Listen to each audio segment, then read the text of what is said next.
tiempo en el cielo. Él pensaba que tenía a Dios en el bolsillo, que ya Dios no podía hacer nada porque él ya conquistó a Adán y Eva. Y cuando él pensaba que Dios, ahora tú o me los entregas o los matas, porque así te conozco. Pero Dios dice, tú no me conoces, te voy a sorprender. Mi hijo irá a morir por ellos. La gran sorpresa, porque Satanás no conocía la gracia de Dios. No hubo necesidad de expresar la gracia antes de la caída. Y como Satanás no conoció la gracia, no sabía que Dios podía perdonar al pecador arrepentido. Gran sorpresa, gran sorpresa. Y Dios siempre sorprende al hombre. Cuando nosotros queremos ir por nuestro lado pensando que esta es la solución, Dios dice, este es el misterio que yo voy a hacer cumplir. Este es el milagro que yo voy a hacer. Esa es la sorpresa que tengo para ustedes. Así que, mis hermanos, digo, si yo llego al cielo, no, cuando llegue al cielo, no me extrañaría encontrar ahí a gente que para mí están perdidos, pero para mi Dios, Él dice, mi Jesús murió por él también y lo salva. Por eso, en este versículo de Jesús, no está diciendo que solamente los que guardan los mandamientos se salvan, pero todos los que están dispuestos a obedecer a Dios, dispuestos a obedecerlo, si tienen o no, el creyente y honrar al Señor. El creyente, Mateo 15:8 nos dice la palabra, de labios me honran. Ahora fíjese, no están maldiciendo a Dios. El creyente no está rechazando a Dios. El creyente no dice que Dios no sirve, que no quiere nada con Dios, pero simplemente que honra a Dios de labios. Lo hace a medias, no lo hace de todo. No son malos creyentes, porque intentan honrar a Dios. No son malos, porque se comunican con el Señor y le dicen, el Señor dice, no todo el que me dice, Señor, Señor. Y no solamente ellos lo reconocen y lo confiesan, sino que se comunican y lo reconocen, ellos lo reconocen y dicen, Señor, Señor. Así que cuando se habla de esa forma de seguir al Señor, creer de labios, honrar de labios, se comunican con el Señor y lo reconocen como Señor. Pero con todo eso Jesús dice, hay algo que no está. Y Cristo pasa a definir el discipulado. Establece una clara diferencia entre el creyente y el discípulo. Y ya les describí el creyente. Y ahora Jesús dice, sino el que hace la voluntad de mi Padre que está en los cielos. Y aquí para nosotros los adventistas nos toca conocer, indagar, cuando se habla de la voluntad de mi Padre que está en los cielos, ¿qué estamos queriendo decir? ¿Qué es hacer la voluntad de mi Padre que está en los cielos? Según la palabra de Dios, es estar dispuesto a vivir por Cristo y hacer su voluntad. Y queridos hermanos, esto de vivir por Cristo y hacer su voluntad, yo no sé, yo no tengo palabras para expresarlo, pero permítanme tratar de decirlo de esta manera. Para esta persona, Cristo es Señor 24 horas al día, 7 días a la semana. Todo el tiempo, toda circunstancia, en todo lo que se encuentra, no tiene tiempo, ni ganas, ni deseo de decir, Dios, estoy en una situación, por favor, dispénseme, pero ponte a un lado porque esto lo voy a resolver a mi manera. Le voy a dar un golpe a este que me está molestando. No, la persona que ama a su Señor de corazón y tiene a Dios en su corazón 7 días a la semana. Acuérdense, nosotros no somos adventistas del séptimo día, somos adventistas de 7 días. Todo el tiempo, en toda circunstancia, Cristo debe ser quien controle nuestras vidas. En nuestras transacciones comerciales, en nuestras conversaciones, en nuestras relaciones, en todo, Dios debe ser primero. Eso es hacer la voluntad de mi Padre. Dejar que Dios tome control completo. El discípulo conoce lo que es correcto y lo hace sin excusas. No busca una forma para decir no. Vivir una vida de obediencia absoluta es obediencia sin esperar recompensa. Yo obedezco a mi Señor, aunque me mate. Yo quiero obedecer a mi Señor. Aunque yo no entiendo bien, yo seguiré confiando en mi Dios. Hacer la voluntad del Padre, obediencia sin cuestionamiento. Si mi Dios me dice esto, si mi Biblia me dice esto, yo no debo tratar de buscar argumentos para decir, sí, Dios, tú dices eso, pero. Eso es muy común entre nosotros los hombres. Y cuando digo hombres no me refiero al sexo masculino, me refiero al ser humano, ¿no? Eso es muy común, decir, sí, Dios, tú dices, pero. Y ese pero causará la perdición de muchos, porque no están dispuestos a una entrega total y completa a nuestro Señor. Eso es lo que Jesús estaba diciendo. En la vida de Cristo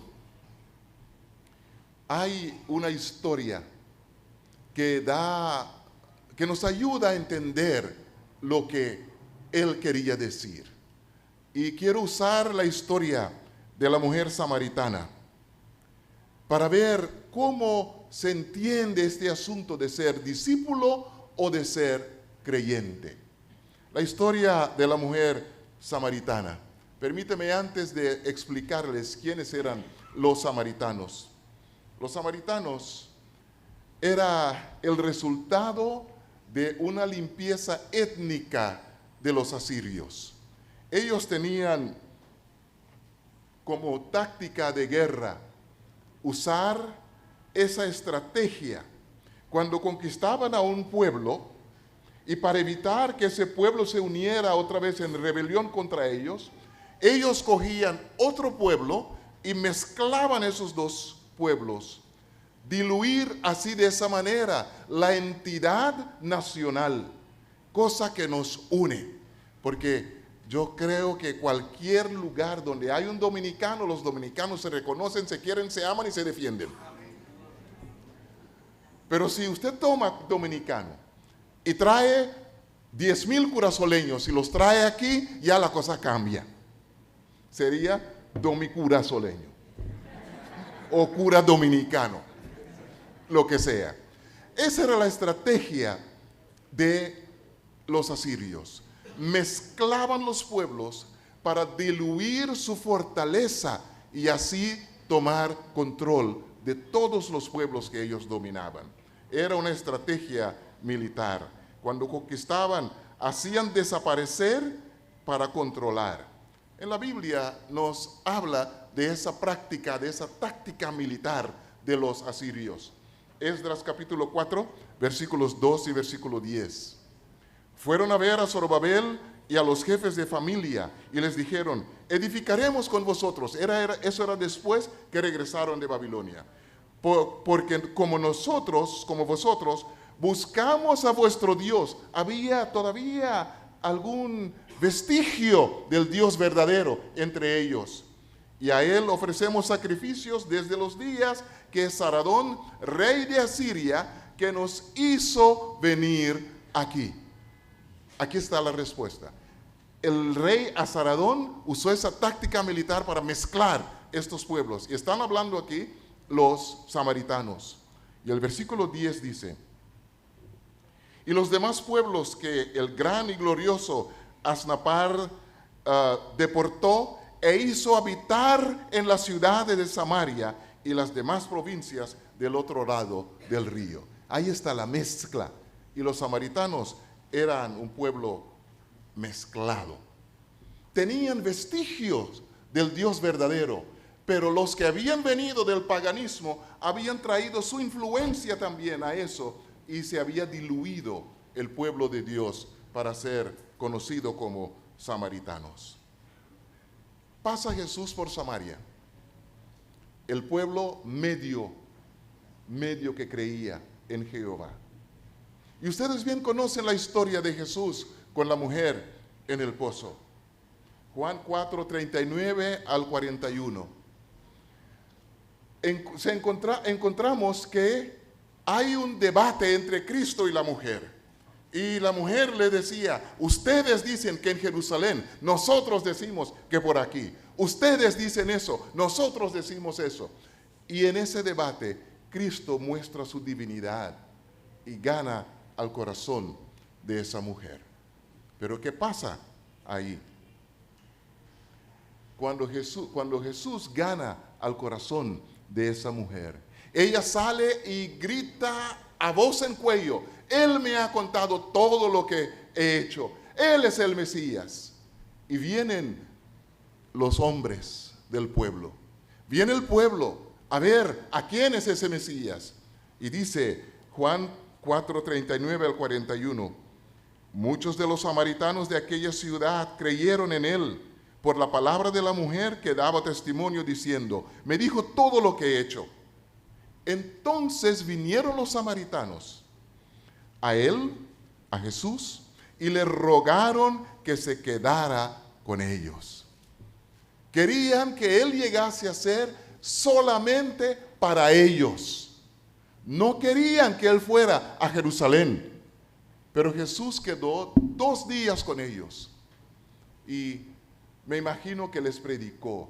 Trató de purificar la creencia, trató de introducirlos nuevamente al Dios puro sin la mezcla pagana que los otros pueblos habían traído ahí. Muchos más creyeron por la palabra de él. Así que Cristo tuvo cierto éxito, ganó un pueblo, dejó una iglesia establecida en Samaria, convenció a muchos que él era el Mesías. Se estableció un grupo de creyentes, pero algo raro pasa aquí. En la historia de Jesús nos damos cuenta que cada vez que él hacía un milagro, sanaba a una persona, le abría los ojos, ¿qué decía la persona? Quiero seguirte, quiero ir contigo, permíteme. Y Jesús les decía: vete tú a tu casa y tu parentela, cuénteles cuán grandes cosas ha hecho el Señor contigo. Cada vez que Jesús hacía un milagro y sanaba y hacía cosas, el beneficiario quería seguir a Jesús. ¿Y qué pasa aquí? 2 días predicando, convenciéndolos que Él era el Mesías, estando viviendo entre ellos, y cuando termina, ni uno de ellos dijo: quiero seguirte. Ni uno de ellos. ¿Saben por qué? Porque aceptaron al Mesías, pero no ordenaron sus vidas en obediencia a Él.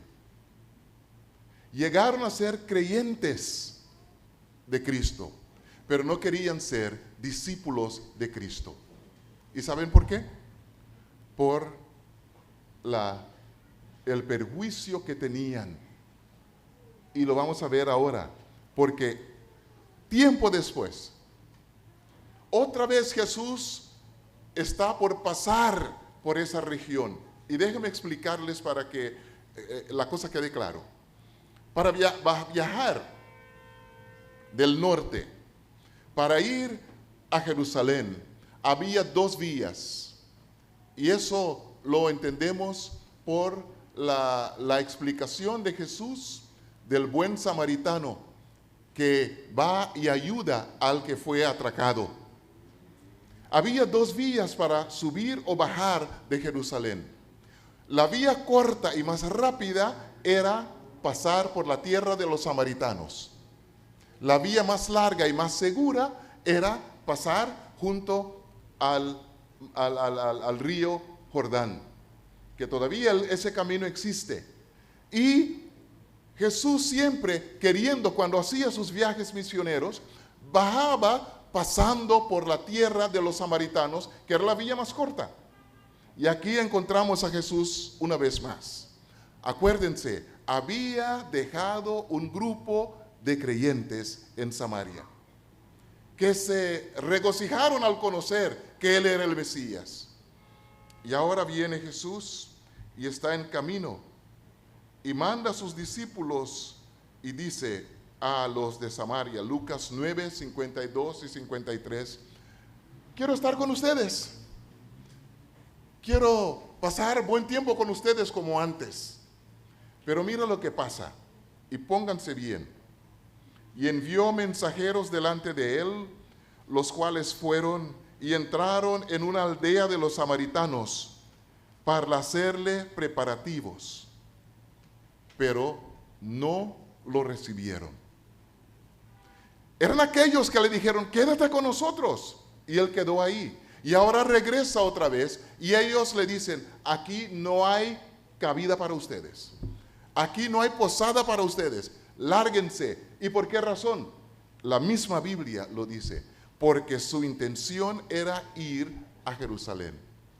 El prejuicio que tenían contra de subir a Jerusalén para adorar les hizo rechazar a Jesús.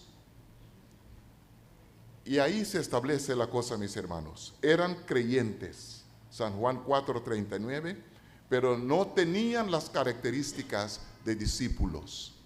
Creían, pero no aceptaron el control de Jesús en sus vidas. Mantenían sus prejuicios. Voy a poner aquí en la pantalla para que ustedes vean la diferencia entre el creyente y el discípulo, para que lo podamos discernir correctamente. El creyente acepta a Cristo intelectualmente, cree y acepta y dice, tú eres mi Salvador. Es una persona informada, el creyente. Sin embargo, el discípulo acepta un cambio de vida. Y al hacer ese cambio de vida, es una persona transformada. El creyente tiene información. El discípulo ha entregado su vida. Esa es la gran diferencia. Y no solo, mira más cosas aquí. El creyente se queda con la impresión original. No sé qué folleto de clase bautismal usaron para usted, pero lo que se usa mucho en Interamérica es lo que nosotros llamamos la fe de Jesús. ¿Conocen ese folleto que se usa? Pero ¿saben? Lo triste es que muchos adventistas se quedan con esa información básica de la fe, porque el folleto Fe de Jesús es básico, es un asunto para iniciar, pero se espera que una vez usted ha dado los primeros pasos para aceptar a Jesucristo, ahora va a seguir creciendo, ahora va a seguir profundizando. Ahora no es un folleto de fe de Jesús que le da información espiritual. Esta es la palabra de Dios. Conocer la palabra de Dios. El creyente se queda solamente con su información original. El discípulo se consagra y crece diariamente en el conocimiento y en la fe. La gran diferencia. Porque ya no tiene la fe de niños espirituales. Ahora se ponen gigantes espirituales, porque la palabra de Dios viene a ser realidad en sus vidas. Ser creyente no es malo, pero ser discípulo es mejor. Y el Señor quiere que seamos discípulos. El creyente se une como una relación social a la iglesia. Viene un grupo, aquí está mi vecino, aquí está mi colega de trabajo, aquí me siento bien, está socialmente añadido a la iglesia. Pero ¿saben? El discípulo se une al cuerpo de Cristo. El discípulo no se une a la iglesia, se une a Cristo y su pueblo, que es una gran diferencia. El creyente y el discípulo. El creyente tiene una fe basada en las circunstancias. Mientras las cosas me agradan, aquí estoy. Este es mi grupo, este es mi grupo social. Pero el discípulo se une y se entrega incondicionalmente. Quiero ilustrarlo de esta manera. El creyente llega por la mañana a la iglesia y el primer anciano está corriendo para organizar el culto, buscando la lectura bíblica, los cantos, etcétera, etcétera. Y el creyente lo encuentra en la puerta y le dice, buenos días, hermano. Y el anciano le dice, buenos días, hermana. Y sigue caminando, porque su mente está en otra cosa. Pero el creyente se va a ofender por esa actitud del primer anciano. Aquí ni cortesía tienen. Aquí no me quieren, ni me saludan, ni me dan un abrazo, ni me dicen feliz sábado. Son todos hipócritas, me voy. Ese es el creyente. Pero el discípulo, yo le digo una cosa. El discípulo verdadero de Cristo, aunque me den golpes, este es mi pueblo, aquí me quedo, nadie me va a sacar de aquí. Como yo digo, de aquí me sacarán en un ataúd. Porque yo no tengo a dónde ir, porque me he entregado totalmente a Jesucristo. Es la diferencia entre un creyente y el discípulo. ¿Cuál es el resultado de la definición de estas dos clases de seguidores de Jesucristo? El creyente busca una iglesia, un grupo social. El discípulo entiende qué es la iglesia. No es otro grupo de hombres y mujeres que me agradan. Es los hijos de Dios que se reúnen. Y yo me he entregado a Cristo y no puedo estar en otro lugar. El discípulo, el creyente se apostata fácilmente. El discípulo para siempre está aquí, para estar con su Señor. El creyente espera ser visitado. Si no me visitan es porque ya no me quieren. El discípulo busca a quien visitar. Y el discípulo dice, oiga, hoy no he visto a mi hermana o mi hermano en la iglesia. Y por la tarde, después de su almuerzo, antes de hacer su siesta, toma su teléfono y llama al hermano. No te vi en la iglesia, ¿cómo estás? No te vi. ¿Hay algo en que te puedo ayudar? Ese es el discípulo. El creyente dice, no me han visitado, no vuelvo. Esa es la diferencia, hermanos. El creyente piensa recibir, pero el discípulo piensa en dar y servir. Esa es la gran verdad y la diferencia. El creyente busca en la Biblia para argumentar y pelear.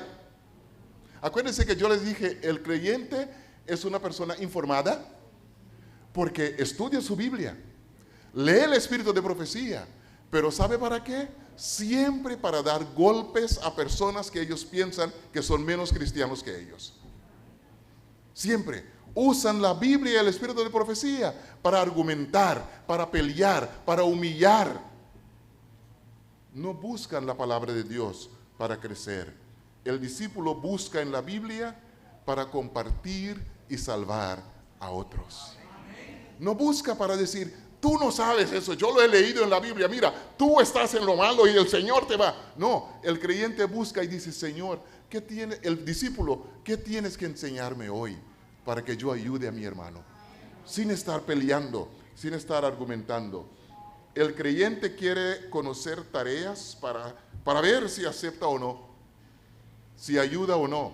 El discípulo está dispuesto a asumir responsabilidades a toda hora. Para el creyente, Jesús es Salvador. Pero para el discípulo, Jesús es el dueño de su vida.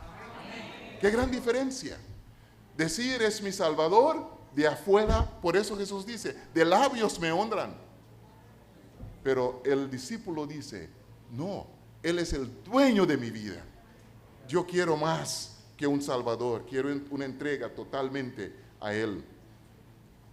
El discípulo entendiendo a su Señor, lo que Dios espera de cada discípulo. Dios espera fidelidad, Dios espera lealtad y Dios espera compromiso de cada uno de nosotros como discípulos de Jesucristo. Y de paso, mis hermanos, acuérdense, yo no he dicho nada malo del creyente, simplemente he resaltado las bondades del discípulo, lo que el Señor quiere de nosotros, lo que el Señor espera de nosotros. Dios espera fidelidad, la fidelidad como baluarte, no buscar otra cosa. Saben que yo tengo una historia triste que contar y les voy a contar. Somos 12 hermanos, 12, 1 y 2, no, 12, 12. Estamos vivos 10 de nosotros, 2 ya fallecieron. Y todos, con excepción de uno, todos hemos sido bautizados en la iglesia adventista.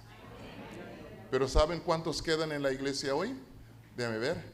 Queda 1, 2, 3, 4, 5 de nosotros. Queda en la iglesia. Tengo hermanas que abandonaron la fe para casarse con el novio del mundo. Tengo hermanas que se han convertido al catolicismo para casarse. Y si hay algo que duele es ver esto. Pero por la gracia de Dios, ahora en su vejez yo noto que varios de ellos están buscando regresar a la religión de mamá que nos trajo aquí. ¿No? Pero lo que duele es cuando un hermano de la iglesia deja de asistir a la iglesia, pero se hace nada. Deja de asistir a la iglesia. Pero el dolor mayor es ver cuando un adventista se convierte a otra religión. Eso es lo más doloroso. Que se vuelve testigo de Jehová, se vuelve pentecostal, se vuelve, ¿quién sabe? Yo estaba en una iglesia hispana en Ámsterdam, en Holanda, hace unas cuantas semanas, el mes pasado, y me comentaron que la iglesia hispana en Holanda, emigrantes, muchas veces, antes de fundar la iglesia adventista, una iglesia pequeña, son como 20 miembros, antes de fundar esa iglesia, los hispanos que llegaban allá a Holanda no tenían dónde ir, no entendían el holandés y varios de ellos se convirtieron a pentecostales porque había hispana pentecostal. Es triste, porque no eran discípulos, eran creyentes. Y porque no podían encontrar una iglesia hispana, entonces aquí también hablan de Jesús, aquí también hablan de la cruz, aquí también puedo. Pero hermanos, el verdadero discípulo es fiel hasta la muerte. El verdadero discípulo no deja las manos de Jesús por circunstancias. En una iglesia, y perdónenme que les cuento eso porque ayuda, en la isla de Turcos y Caicos, la iglesia se desintegró, no por querer desintegrar la iglesia. Había un edificio bonito, pero migración, etcétera, etcétera. La iglesia se deshizo y quedó una sola persona en esa comunidad con esa iglesia. Y esa persona, todos los sábados, abría la iglesia, seguía el culto como nosotros lo hacemos, orden de todo, oración, ofrenda, cantos, y para el sermón leía su palabra. Pero ahí estaba en la iglesia los sábados y mantuvo la iglesia abierta por todos esos años. y ahora la iglesia está repleta otra vez, porque llegaron los haitianos y ellos llenaron la iglesia otra vez. Pero me llama atención la actitud de esa hermana.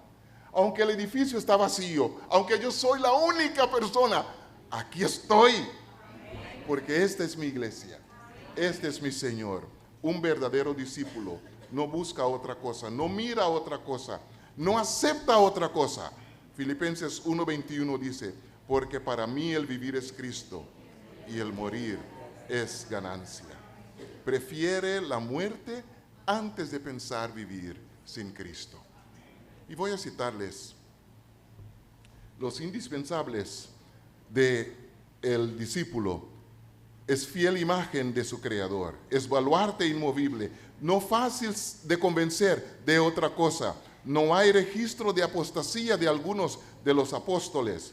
Judas prefirió suicidarse, hermanos, antes que vivir con su hecho de traición. Para que lo sepan.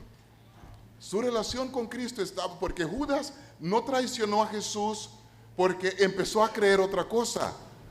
Judas traicionó a Jesús porque quería que Jesús actuara y se revelara como el Mesías poderoso para vencerle a los romanos. Pero no rechazó su fe. Traicionó a Jesús porque pensaba que Jesús era el libertador.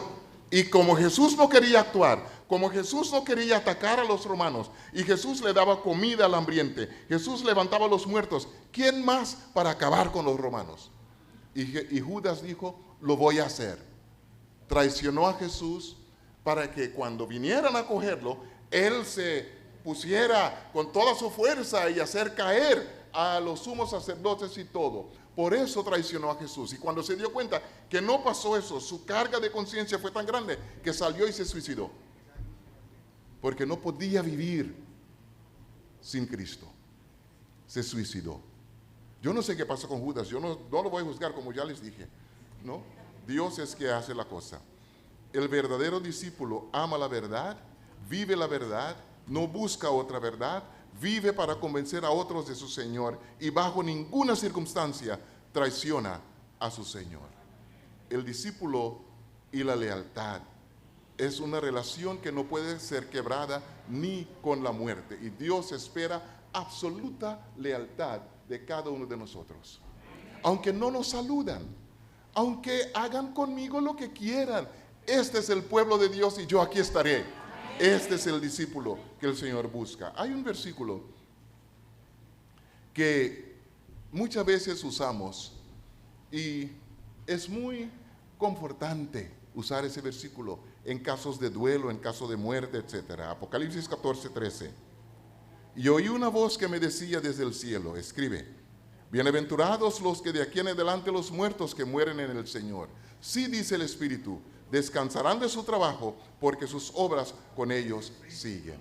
Qué lindo versículo, pero entendámoslo en el contexto del tiempo que Juan lo escribió.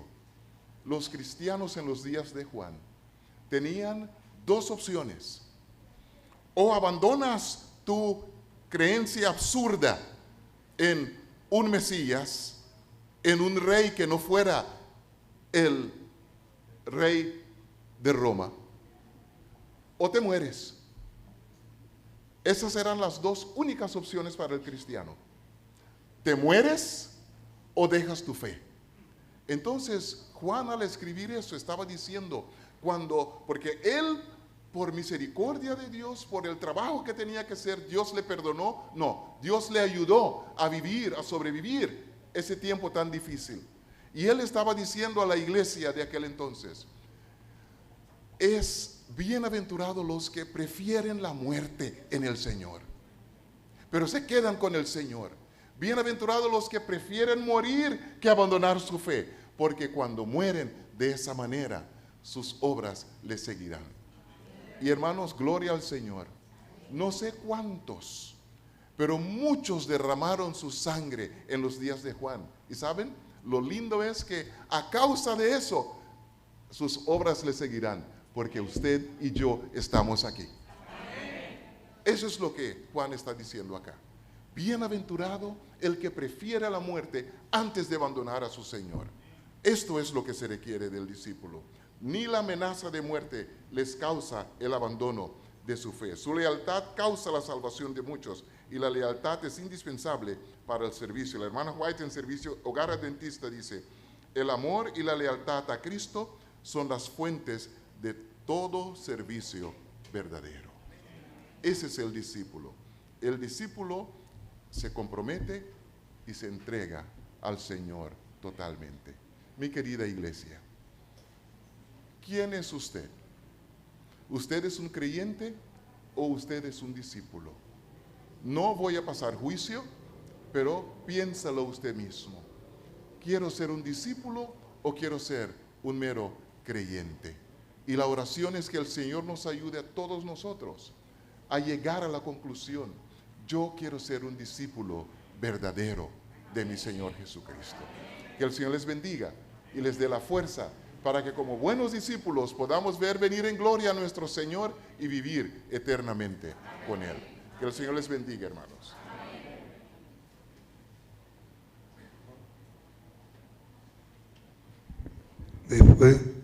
Después de escuchar tan interesante tema, vamos a ponernos de pie y vamos a cantar el himno 294.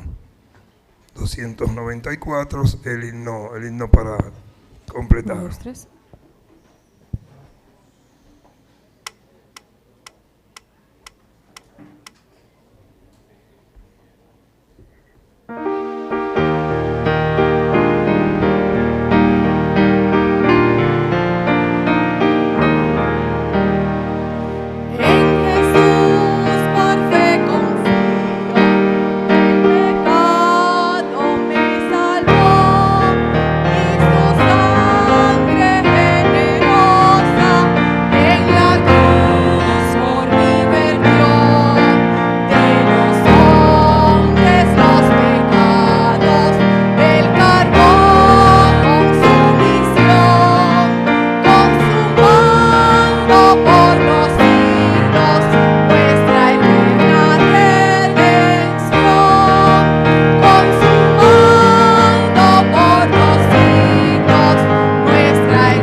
Inclinemos el rostro, hermanos.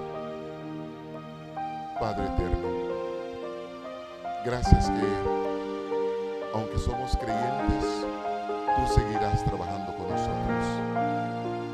Y aunque tenemos rastros de discípulos, Señor, tú siempre nos dices: aquí estoy, sea como yo. Gracias, Señor, por tu bendición y tu presencia con nosotros en esta hora.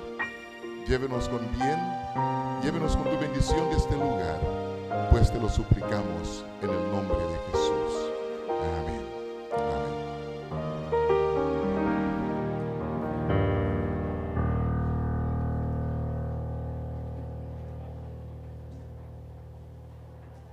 Bien, hermanos, para ir